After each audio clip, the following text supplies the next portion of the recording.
আজ তোমাদের সামনে একটা ছোট্ট করে ভিডিও শেয়ার করতে এলাম। আমি এসেছি আমার একটা দেওরের বিয়েতে, আর সেটা হচ্ছে সুন্দরবন।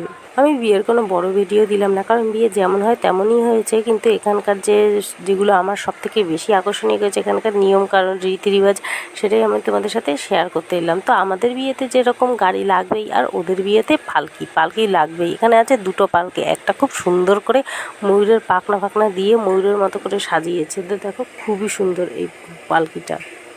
আর এখানে আছে দুটো পালকি, একটাই যাবে বর আর একটাই যাবে বউ। তো বিয়ে কাল রাতে হয়ে গেছে, আর আমরা সবাই বাড়ি চলে গেছিলাম। এসছি আজকে সকালে বর বউকে নিতে। তো এখন হচ্ছে কন্যা বিদায়ের সময়, তো এসছে অনেক অনেক লোক, যেটা আমাদের ওখানে অন্তত দেখা যায় না। আর উনি মহিলা কাল রাত থেকে কন্টিনিউ নেচে যাচ্ছে। এদের মধ্যে এরকম একটা নিয়ম আছে যে কিছু হোক আর না হোক, একটা নাচের জন্য একটা লোককে আনতেই হবে।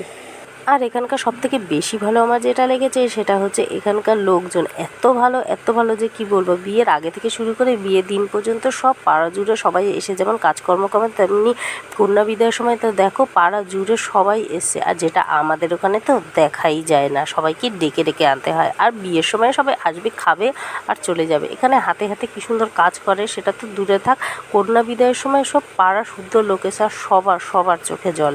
সেটা দেখে আমার একটু মনটা খারাপ লাগছিল। সবথেকে বেশি খারাপ লাগছিল যে আমাদের ওখানে এসব হয় না। তো আজ এইটুকুই। তো আজকের মতো টাটা।